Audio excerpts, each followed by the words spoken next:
ഏറ്റവും പ്രധാനപ്പെട്ട കാര്യം ഗവേഷണങ്ങളെയും അതോടൊപ്പം ഗവേഷണശാലകളെയും സംരംഭങ്ങളാക്കി മാറ്റുക എന്ന വലിയ ലക്ഷ്യത്തോടെ, അതായത് പരമ്പരാഗത തൊഴിൽ മേഖലകളിൽ, വിദ്യാഭ്യാസ മേഖലയിൽ, വ്യവസായ മേഖലയിൽ, അതോടൊപ്പം ആരോഗ്യ മേഖലയിൽ, കൃഷി മേഖലയിൽ അടക്കം നൂതന സാങ്കേതിക വിദ്യകളെ പ്രയോജനപ്പെടുത്തിക്കൊണ്ട് വിപ്ലവകരമായ മാറ്റങ്ങൾ കൊണ്ടുവരിക എന്ന ലക്ഷ്യത്തോടെയാണ് 2021 KDISC എന്ന, അല്ലെങ്കിൽ Kerala development and innovation and strategic council എന്ന ഉപദേശക സമിതിക്ക് രണ്ടാം പിണറായി സർക്കാരിൻ്റെ കാലത്ത് രൂപം നൽകുന്നത്.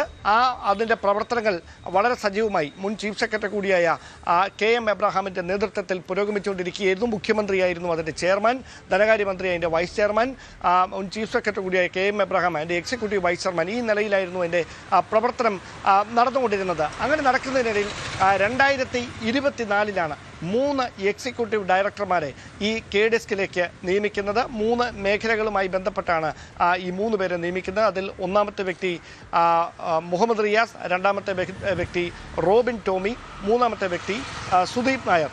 ഈ 3 പേരും കുറഞ്ഞത് അവരവരുടെ മേഖലകളിൽ 25 വർഷത്തെ പ്രവർത്തന പരിചയമുള്ളവരായിരിക്കണം അതത് മേഖലകളിൽ എക്സിക്യൂട്ടീവ് ഡയറക്ടറുമായി വരേണ്ടത് എന്നാണ് ഇതിൻ്റെ റൂൾസ് ആൻഡ് റെഗുലേഷൻസ് ചട്ടത്തിൽ 25 പ്രകാരം വളരെ വ്യക്തമായി പരാമർശിക്കുന്നത്. എന്നാൽ ആ ചട്ടങ്ങൾ മറികടന്നുകൊണ്ടാണ് ഈ 3 പേരെയും നിയമിച്ചത് എന്നതാണ് ആദ്യം പുറത്തുവരുന്ന വിവരം. അതാണ് ആദ്യത്തെ വിവാദം. രണ്ടാമത്തെ കാര്യം, 2025 നവംബർ മാസത്തിൽ എക്സിക്യൂട്ടീവ് ഡയറക്ടർമാരിൽ ഒരാളായിരുന്ന റോബിൻ ടോമിയുടെ നിയമന കാലാവധി പൂർത്തിയായി. പക്ഷേ പൂർത്തിയായ ശേഷവും എക്സിക്യൂട്ടീവ് ഡയറക്ടർ ഔദ്യോഗികമായി ഉപയോഗിക്കുന്ന എല്ലാ സൗകര്യങ്ങളും റോബിൻ ടോമി ഉപയോഗിച്ചുകൊണ്ടിരിക്കുകയാണ്.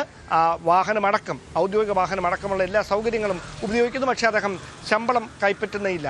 പക്ഷേ മറ്റ് 2 പേരുടെ കാര്യത്തിലാണ് വളരെ വിചിത്രമായൊരു പുനർനിയമന വിവാദം ഇപ്പോൾ ഉണ്ടായിരിക്കുന്നത്. അതായത് ഈ കഴിഞ്ഞ 2026 ഏപ്രിൽ 1-നും ഏപ്രിൽ 4-നുമായി മറ്റ് 2 എക്സിക്യൂട്ടീവ് ഡയറക്ടർമാരായ മുഹമ്മദ് റിയാസിൻ്റെയും അതോടൊപ്പം തന്നെ സുദീപ് നായരുടെയും നിയമന കാലാവധി, അതായത് അവരുടെ കരാർ വ്യവസ്ഥ പ്രകാരം 1 വർഷത്തെ കാലാവധിയാണ്. ആ കാലാവധി പൂർത്തിയാകുകയായിരുന്നു.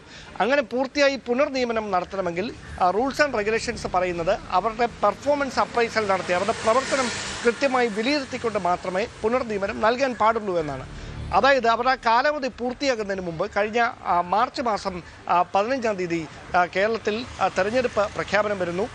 16-ാം തീയതി വിജ്ഞാപനം നിലവിൽ വരുന്നു. ആ വിജ്ഞാപനം വന്ന അതേ ദിവസം തന്നെ ഈ എക്സിക്യൂട്ടീവ് വൈസ് ചെയർമാനായ KM എബ്രഹാം ഈ 2 എക്സിക്യൂട്ടീവ് ഡയറക്ടർമാർക്ക് പുനർനിയമനം നൽകിക്കൊണ്ടുള്ള ഉത്തരവിടുകയാണ്. അതായത് ഈ പെർഫോമൻസ് അപ്രൈസൽ നടത്താതെ ഇവർക്ക് പുനർനിയമനം നൽകിക്കൊണ്ടുള്ള ഉത്തരവിടുന്ന ഒരു സാഹചര്യമാണ് ഉണ്ടായത്. അവിടെ യാതൊരു തരത്തിലുള്ള മാനദണ്ഡങ്ങളും പാലിക്കപ്പെട്ടില്ല. അതിനുശേഷം KM എബ്രഹാം ആ ചുമതലകളിൽ നിന്ന് മാറുകയും ചെയ്തു. ഇതാണ് ഇപ്പോൾ ഈ KDISC-ൽ ഉണ്ടായിരിക്കുന്ന ഒരു വിവാദം. അതോടൊപ്പം KDISC-ലെ നിയമനങ്ങളുമായി ബന്ധപ്പെട്ടും അവരുടെ പ്രവർത്തനങ്ങളുമായി ബന്ധപ്പെട്ടും വലിയ തരത്തിൽ ആരോപണങ്ങൾ ഉയർന്നതിന് പിന്നാലെ ഇതുമായി ബന്ധപ്പെട്ട് വിശദമായൊരു അന്വേഷണം നടക്കുമെന്ന സൂചനകൾ പുറത്തു വരുന്നുണ്ട്. അതിനിടയിലാണ് ചട്ടവിരുദ്ധമായിട്ടാണ് മുഖ്യമന്ത്രിയേക്കാൾ വലിയ ശമ്പളത്തിൽ, അതായത് 2,30,000 രൂപയ്ക്ക് മുകളിലേക്കാണ് ഇവരുടെയൊക്കെ സാലറി സ്കെയിൽ. സാധാരണയായി ഏപ്രിൽ 1 മുതൽ മാർച്ച് 31 വരെയുള്ള കാലാവധിയിലാണ് ഇവരെ നിയമിക്കുന്നത്. അതിനുശേഷം ഇവരുടെ പ്രവർത്തനങ്ങൾ വിലയിരുത്തി ഈ അപ്രൈസൽ പൂർത്തിയാക്കിയാണ്, പെർഫോമൻസ് അപ്രൈസൽ പൂർത്തിയാക്കിയാണ് പുനർനിയമനം നൽകിയാൽ തന്നെ അത് നൽകാൻ പാടുള്ളൂ എന്നാണ് വ്യവസ്ഥ. അത് പൂർണ്ണമായി ലംഘിച്ചുകൊണ്ടാണ് ഇങ്ങനെ ചട്ടവിരുദ്ധമായൊരു നിയമനം തന്ത്രപ്രധാനമായ മേഖലയിൽ, അതായത് കേരളത്തിൽ വലിയ ധനപ്രതിസന്ധിയാണ് എന്ന് പറഞ്ഞ് നിയമസഭയിൽ അതുമായി ബന്ധപ്പെട്ട ധവളപത്രം ഇറക്കിയതൊക്കെ നമ്മൾ കണ്ടതാണ്. അങ്ങനെയൊരു സംസ്ഥാനത്താണ് ഇത്രയും വലിയ ലക്ഷങ്ങൾ ശമ്പളം വാങ്ങിക്കൊണ്ട് നിയമവ്യവസ്ഥകൾ പൂർണ്ണമായി ലംഘിച്ചുകൊണ്ട് ഈ നിയമനങ്ങൾ നടന്നിരിക്കുന്നത്. അത് പിന്നീട് പുനർനിയമനങ്ങളായി മാറിയിരിക്കുന്നത് എന്നതാണ് ഏറ്റവും ഗൗരവതരമായ കാര്യം. അങ്ങനെയൊരു വിഷയത്തിൽ ഈ KDISC-ന്റെ ചെയർമാൻ കൂടിയായ മുഖ്യമന്ത്രിയുടെ ഭാഗത്തു നിന്ന്, ധനകാര്യ വകുപ്പിന്റെ ചുമതല കൂടിയുള്ള മുഖ്യമന്ത്രിയുടെ ഭാഗത്തു നിന്ന് ഏത് തരത്തിലുള്ള നടപടിയാകും ഇനി ഉണ്ടാകുക എന്നതിലാണ് വ്യക്തത കൈവരാനുള്ളത്. യെസ്, അതാണല്ലോ ഏറ്റവും പ്രധാനപ്പെട്ടത്. അതായത് നിലവിൽ തന്നെ ഈ സർക്കാരിന്റെ കാലഘട്ടത്തിൽ, കഴിഞ്ഞ സർക്കാരിന്റെ കാലഘട്ടത്തിൽ ഉണ്ടായ പല ക്രമക്കേടുകളും അന്വേഷിക്കാൻ തീരുമാനിച്ചിട്ടുണ്ട്. ഇപ്പോഴിതാ PSC-യിൽ നിരവധിയായ നിയമനങ്ങൾ ചട്ടം പാലിക്കാതെ എന്ന തരത്തിലുള്ള വിവരങ്ങൾ പുറത്തു വരുന്നുണ്ട്. അതൊക്കെ ഈ തൊഴിൽ ലഭിക്കാതെ പോയവർ അല്ലെങ്കിൽ യോഗ്യരായവർക്ക് പുറത്തിരിക്കേണ്ടി വരുമ്പോൾ ഉയർന്ന ആരോപണങ്ങളുടെ പശ്ചാത്തലത്തിലാണ്. അതിൽ അന്വേഷണത്തിലേക്ക് കടക്കുന്നതിന് മുമ്പ് തന്നെ പലയിടത്തും പിഴവ് സംഭവിച്ചു എന്ന് PSC തന്നെ സമ്മതിക്കുന്നൊരു പശ്ചാത്തലമുണ്ട്. ഇതിപ്പോൾ വളരെ കൃത്യമായ രേഖകൾ സഹിതമാണ് ഈ വാർത്ത നമ്മൾ പ്രേക്ഷകരിലേക്ക് എത്തിച്ചിട്ടുള്ളത്. ഇതിൽ സംശയത്തിൻ്റെ സാഹചര്യം ഒന്നുമില്ല. ഇത് ക്രമവിരുദ്ധമാണ്, നിർദ്ദേശങ്ങൾ പാലിക്കാതെയാണ് എന്നത് വ്യക്തമാണല്ലോ ഡാൻ. അപ്പോൾ ഈ വിഷയത്തിലും സർക്കാരിൻ്റെ ഭാഗത്ത് നിന്നൊരു ഇടപെടൽ ഉണ്ടാകും എന്ന് വേണമോ നമുക്ക് പ്രതീക്ഷിക്കാൻ?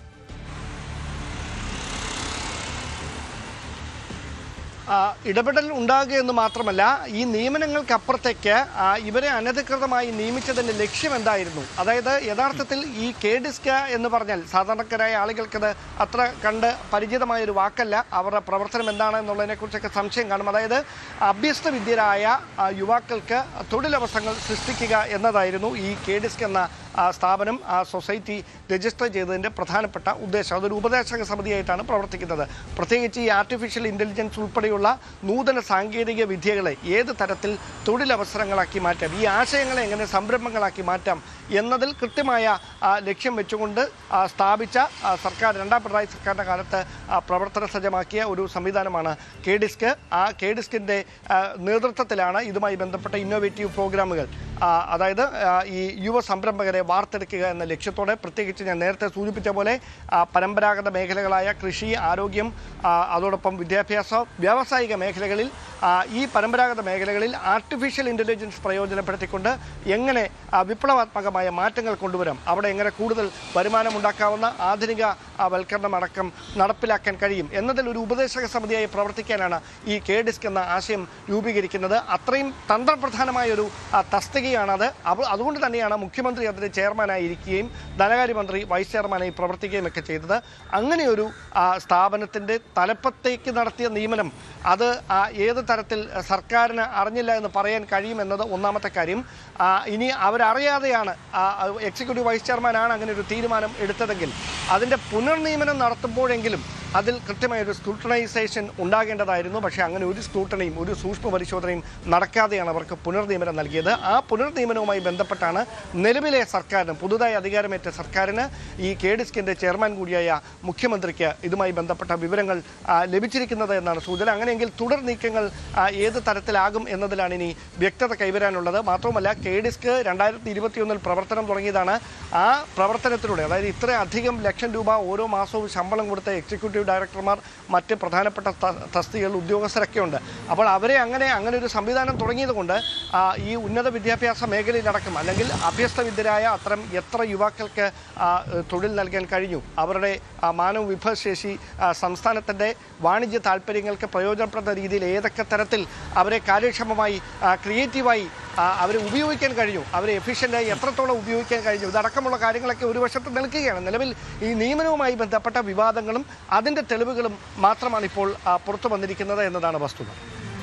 യെസ്, ഡാൻ സൂചിപ്പിക്കുന്ന പോലെ ഈ വാക്ക് അല്ലെങ്കിൽ ഈ സ്ഥാപനം ഒക്കെ സാധാരണക്കാരായ ആളുകൾക്ക് അത്ര പരിചിതമാകണമെന്നില്ല. ഇതുപോലെ നിരവധിയായ സ്ഥാപനങ്ങൾ നമ്മുടെ സംസ്ഥാനത്ത് പ്രവർത്തിക്കുന്നുണ്ട്. പരിചിതമാകുന്ന ഇടങ്ങളിൽ പോലും, ഇപ്പോൾ കാർഷിക മേഖലയിൽ പോലും നിരവധിയായ സ്ഥാപനങ്ങൾ സംസ്ഥാനത്ത് പ്രവർത്തിക്കുന്നുണ്ട്. അതെല്ലാം കാർഷിക മേഖലയുടെ ഉന്നമനത്തിന് എന്നാണ് പറയുന്നത്. അവിടെയൊക്കെ ലക്ഷങ്ങൾ ശമ്പളം വാങ്ങുന്ന നിരവധിയായ ഉദ്യോഗസ്ഥരുമുണ്ട്. പക്ഷേ കാർഷിക മേഖലയിൽ അതിൻ്റെ പുരോഗതി കാണാറില്ല. അതുപോലെ തന്നെയാണ് ഇപ്പോൾ ഈ സൂചിപ്പിക്കുന്ന അതുപോലെ പല വകുപ്പുകളിലേക്കും ലക്ഷങ്ങൾ ശമ്പളം നൽകിക്കൊണ്ടുള്ള നിയമനങ്ങൾ നടത്തുന്നുണ്ട്. ആ നിയമനങ്ങളിൽ പോലും വേണ്ടത്ര യോഗ്യതയില്ലാത്തവരെയാണ് നിയമിക്കുന്നത് എന്ന് പറയുമ്പോഴാണ് ആ ഡിപ്പാർട്ട്മെൻറ്റ് കൊണ്ട് എന്ത് പ്രയോജനം എന്ന ചോദ്യം കൂടിയാണ് ഉയരുന്നത്. ഇവർക്കെല്ലാം പൊതുഖജനാവിൽ നിന്ന് എല്ലാവരുടെയും നികുതിപ്പണം തന്നെയാണ് ശമ്പളമായി നൽകുന്നത് എന്നതുകൂടിയാണ് പ്രേക്ഷകരെ ഓർമ്മിപ്പിക്കുന്നത്.